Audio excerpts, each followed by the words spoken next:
Executive session. I'll make that motion. I'll second. All in favor? Aye. All right. We all stand for the pledge. Pledge allegiance to the flag of the United States of America and to the republic which stands one nation under God, indivisible, with liberty and justice for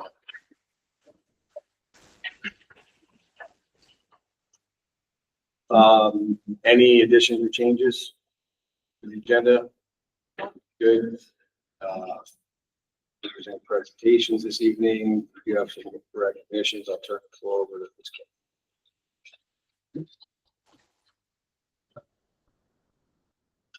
We picked such a great night to do this. It's just slightly warm. But it's like many other things here, we cannot control the weather. We have three really important individuals, actually more than that, but three representative individuals who we want to recognize this evening. The first recognition came from their colleagues. And as soon as we got the recognition in, we were like, oh my gosh, absolutely, this person should be recognized. This individual is one of our elementary guidance counselors, and she is literally everywhere in the building to the point where I'm wondering if maybe she's clumped herself at some point, because I swear I've seen her tutoring with us. She can take students on the worst of days, worst of times, and get them to a point where they are able to learn and work well with others, which is absolutely amazing. She is absolutely amazing with children, but she's also amazing with adults. I don't think there's a person within the elementary building who has not said on more than one occasion, I think Lauren Cavanona might be the greatest person I've ever met.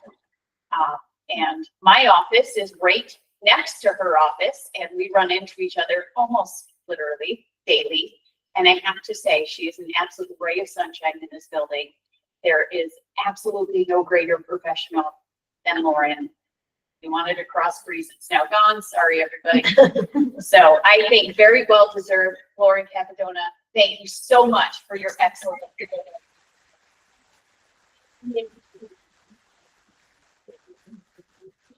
I'm so absolutely grateful for you. Thank you so much. Thank you all very much. Appreciate you. This is great. Thank you. Thank you.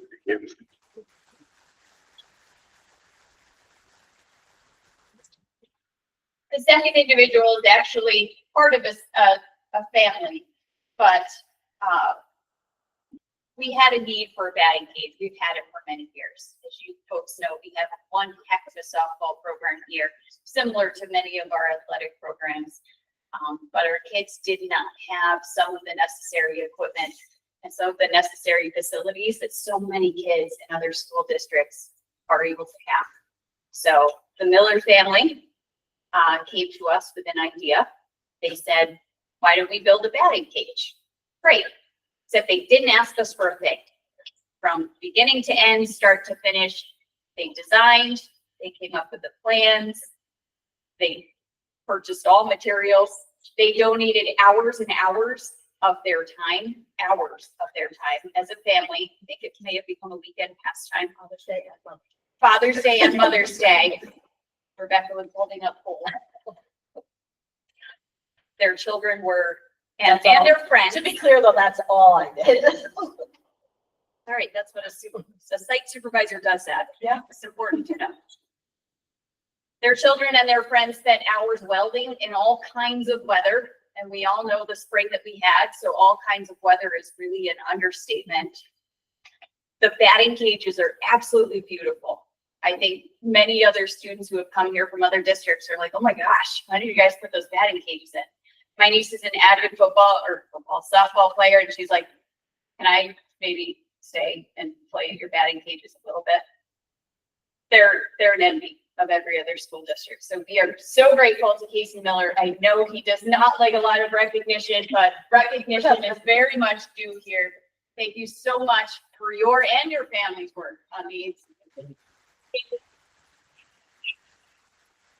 And if you have not had the opportunity to see them, please go down back and take a look at them. I know Communications is doing a story on it, so take a look for that on our website coming up here. And then our final individual that we wanted to recognize is a guy in this building who also brings a little bit of sunshine to them every day.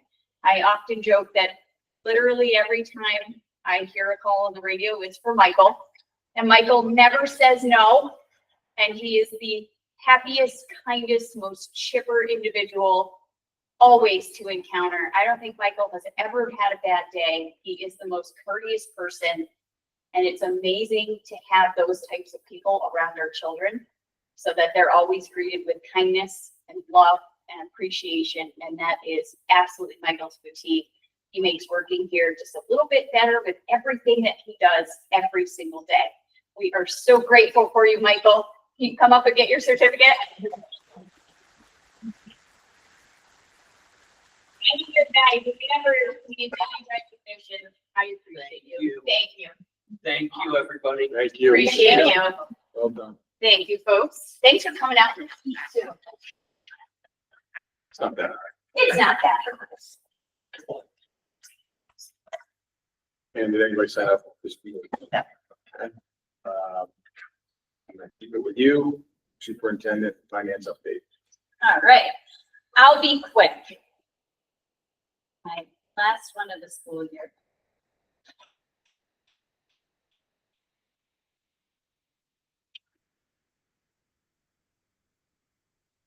Started doing this. It's never quick when you have to. I'm trying. I'll make that a goal for next year. All right. So for those of you who don't recall, in August of last year, I presented you with 3 primary goals that we had as a district. This was after the administration had sent me their building level goals. We had kind of coalesced them within what we had kind of set forth as a board in our discussions as 3 primary goals. We can skip the core values, but we know that the work of the school is student-centered, individualized, personalized, focused on life after high school. We had 3 primary goals related to those. The first is to provide optimal support for improving student performance, to foster an environment that encourages engagement for all stakeholders, and continue to strategically integrate and expand on the use of technology throughout the district.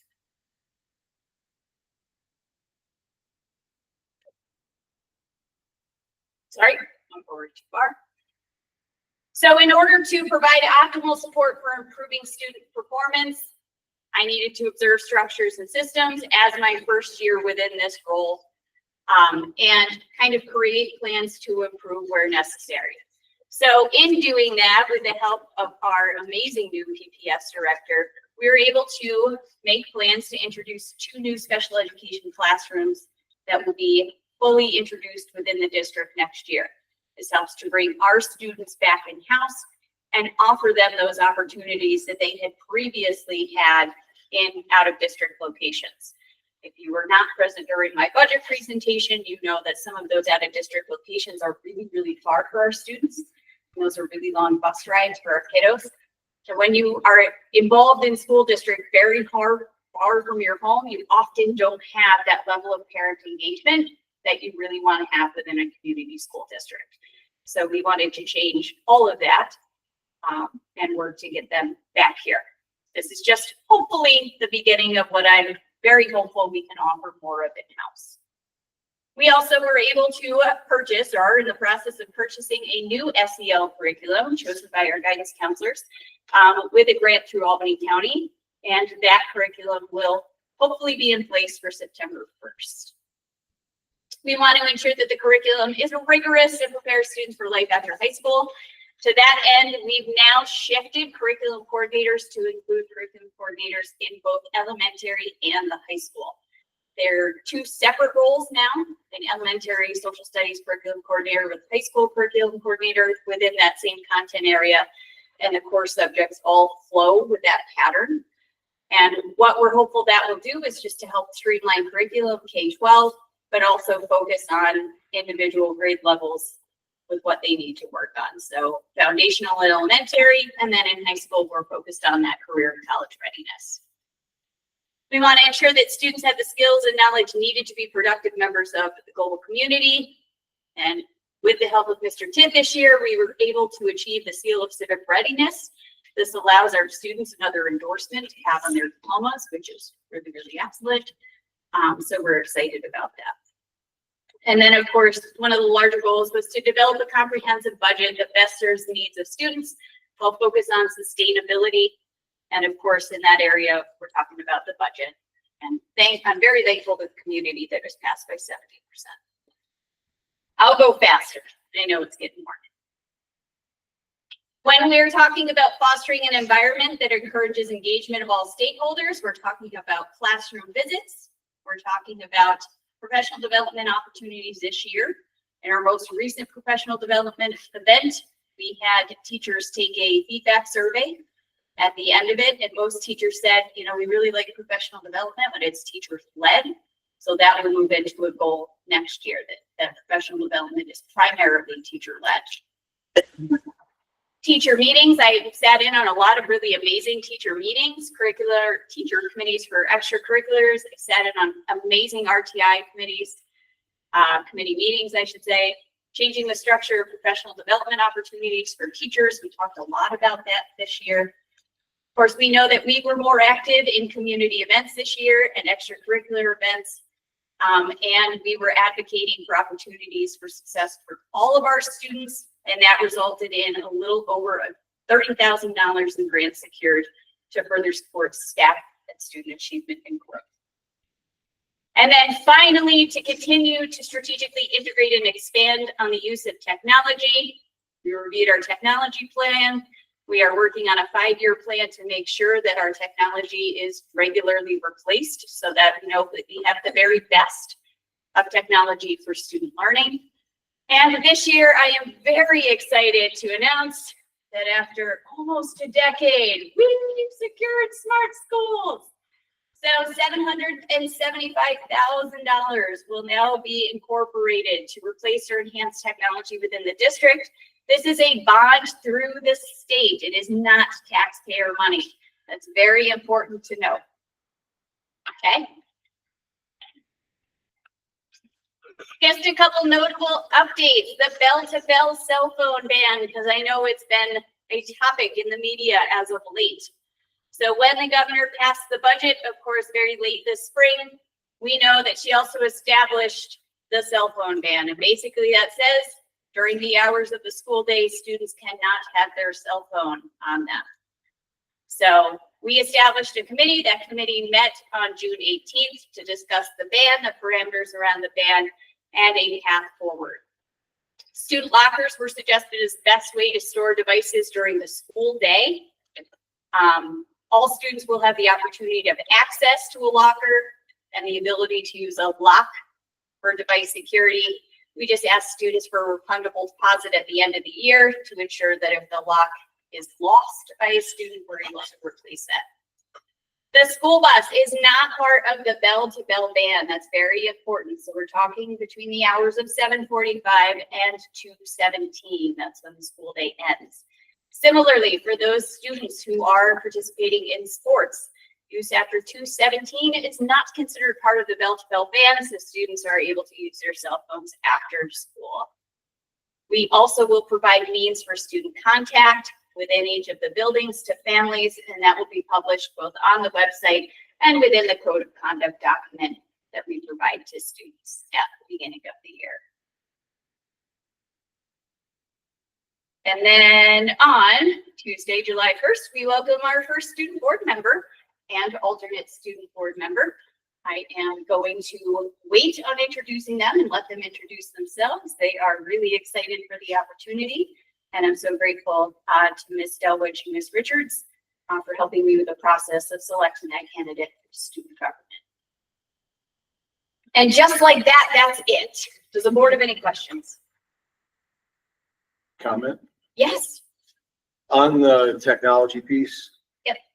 So I know over the years, been part of those conversations sitting out there, but now you're sitting here. One of the things that I know is passionate for Nate too, getting devices is great, right? Getting $775,000 is fantastic. How we use the devices is even more important, in my opinion. It would be good, I know we've asked for this in the past, I don't think we ever really got a detailed look at it, but how are we using the devices? You don't have to answer this tonight. How are we using those devices? How is it changing the way instruction is being delivered?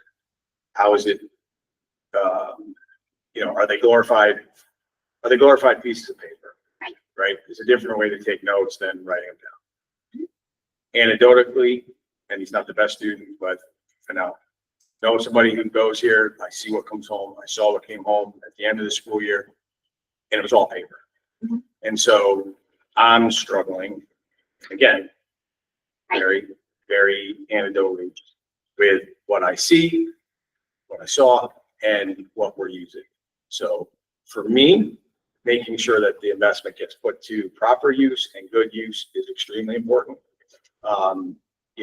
We talk about technology all the time, but yet my question, are we using it to reshape how,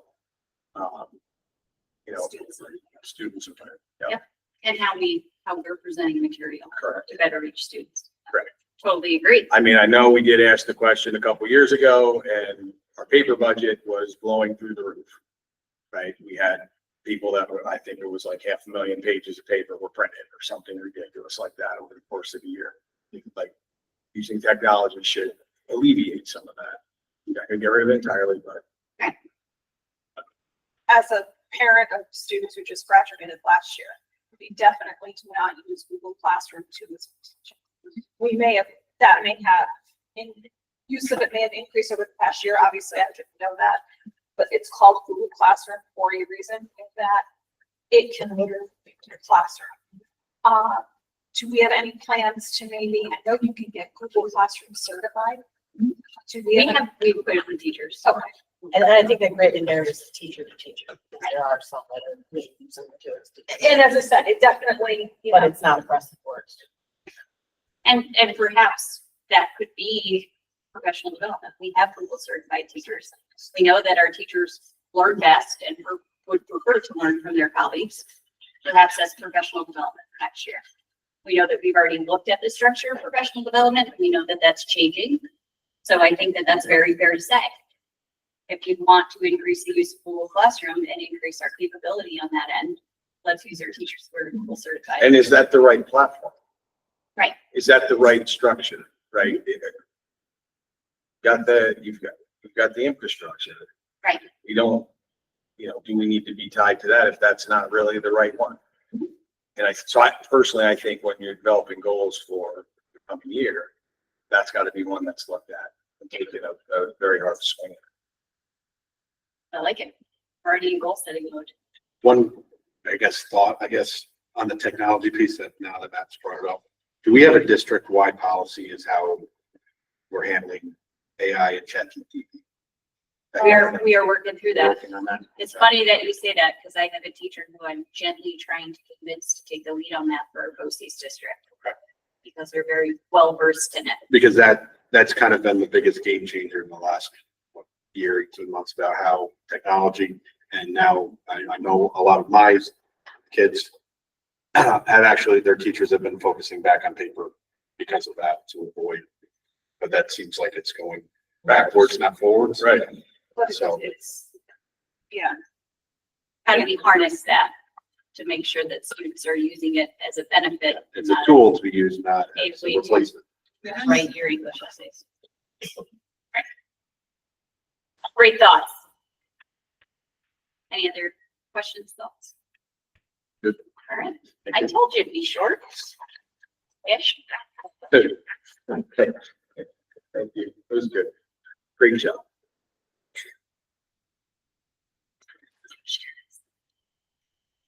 All right. Next up, safety plan. You have to talk about that, right? Yep. All you. So this is our district-wide safety plan. We, by law, update that every year. I updated it, and then our health and safety coordinator from BOCES got eyes on it as well to make sure that everything was in there that we needed by law to have in there, but also to make sure that what was in the plan served our students and staff in the best way.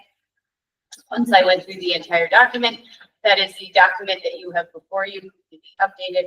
That then goes on our website for a 30-day comment period. Folks can comment, they can send their comments to Ms. Farnham. We take a final review and we'll review that before August, Do you know what's going on the website? in the coming days. Perfect. Questions on that? Will there be a notification going out about that, that it's up there, just because I know that there's usually not any engagement? Yeah. Okay. We'll move on to the consent agenda. We'll do consent items. Upon recommendation of the superintendent, the Board of Education approves, accepts, or authorizes the following minutes of the 5/6/25 and 5/19/25 meetings. CSE recommendations, the May treasurer's reports and warrants. I'll make that motion. Thank I'll you. second. Perfect. All in favor? Aye. Aye, opposed. Motion carries unanimously. Personnel, upon recommendation of the superintendent of schools, the Board of Education approves personnel schedule A as per the attached. I'll make it. I'll second. Any discussion on that? Yes. Leave request. The dates on Ms. Juberi's. I think it's just supposed to say 6/26/26. Yes, sorry. No, that's, okay. She's still here. Well, I was like, but we're not in November yet, but then. It's a backwards request. Yeah. Yep. That's November through June. Good catch. I looked at that 3 times and didn't catch it. Anything else? I also want to introduce you all to Miss Levitsky. She is our newest special education teacher. She absolutely blew us away in her many interviews. We put her through the absolute gauntlet, including teaching a lesson to her colleagues. And she did an absolutely outstanding job, to the point where they were all like, wow, I wish she was actually my teacher and I was still in school. So we're excited to have her. Thank you for braving the heat to come out. We appreciate you. We're so excited that you're able to join us. Thank you so much. I'm also excited. Thank you. Welcome. Yeah, thank you for coming tonight. That means a lot to us. Thank you for having me. Nice to meet you. All in favor? Aye. Aye. Any opposed? Motion carries unanimously. Congratulations. Thank you. Moving on to new business, old business. We're going to approve the meeting schedule. Upon recommendation of the superintendent of schools, the Board of Education approves the amended 2025-26 Board of Education meeting schedule as per the attached. I'll make that motion. I'll second. Discussion shouldn't be much. This was what we discussed last time. Everybody's good? All in favor? Aye. Motion carries unanimously. Accept the budget votes. Results upon recommendation of the superintendent of schools, the Board of Education accepts the May 2025 vote results as per the attached. I'll make that motion. Second, I'll second. love it. Any conversation on this? Thank you for passing. Yeah. Thanks to the community for coming out, supporting the school district. It's good to know we're going into the next year without a contingency budget. One question, don't we normally have the board members who are elected on there as well? Yes. They're not on. Nice. Maybe I'm missing it. Can we do that at the, can we adopt those at the reorg meeting? We have to Do it before? take the oath with the reorg meeting. Okay, so Nate, do you want to amend it? So I need a vote. I don't know the numbers also, so don't we have to have those numbers? I got it. I guess I'll make a motion to make an amendment to include the electoral numbers from the board members. With the corresponding votes, of course. So we had Matt with 556 votes, and we had Rebecca with 597 votes. I need a second on the amended motion. I'll second. All in favor? Aye. Aye. Motion carries. approval passes unanimously. Okay, approve the fund balance resolution upon recommendation of the superintendent of schools. Board of Education approves the fund balance resolution as per the attached. I'll make that motion. I'll second. Any discussion on that? All in favor? Aye. Aye. Motion carries again unanimously. The next one I think is pretty cool. Upon recommendation of the superintendent of schools, the Board of Education approves the acceptance of credit card payments for school taxes as per the attached. I'll make that motion. I'll second. Discussion? Anybody have questions? Want to give a little run through on I would love to. the program?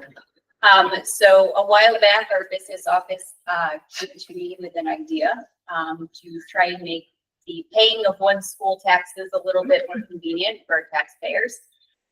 So they did quite a bit of research and they found that we could very easily, put the option out for taxpayers to pay their invoices by credit card. They'll be able to do that by a secured site. And that will be linked to our website.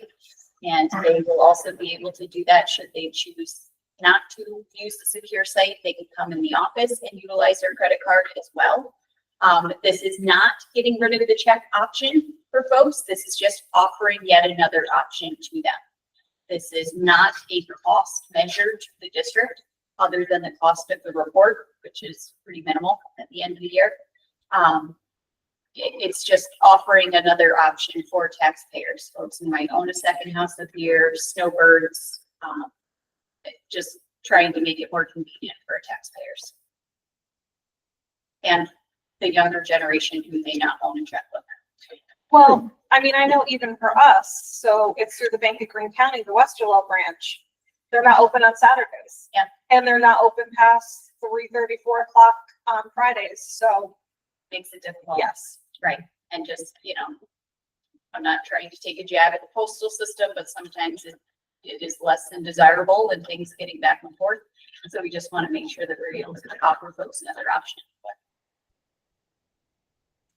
I think it's important to note there are fees Mhm. that the taxpayer would pay for the credit card. They're all 2.35%, except MasterCard, American Express, Discover. And those fees are spelled out on the website as well, so folks will know exactly what fee they're getting charged based on the credit card they have. Like I said, I think it's similar for all credit cards. So that'll be made pretty plain to folks. I love getting points for stuff like this. Oh, absolutely. It's fantastic. All right, any other questions, comments, concerns, all in favor? And Any opposed? Passes unanimously. Said aye too. Extension of probationary period upon recommendation of superintendent of schools.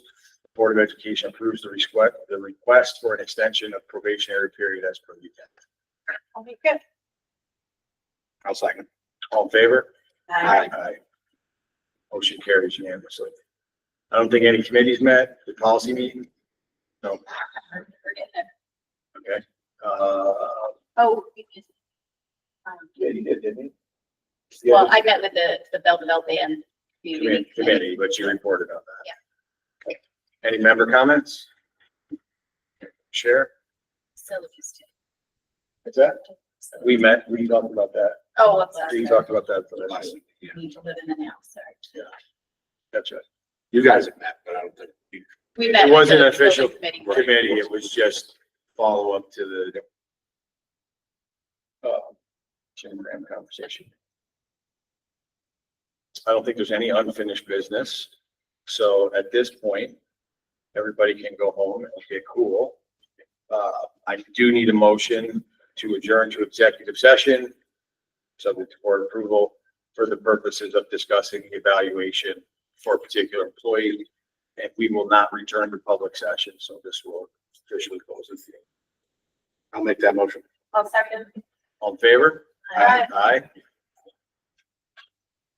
We'll go to executive session. So all have a great night.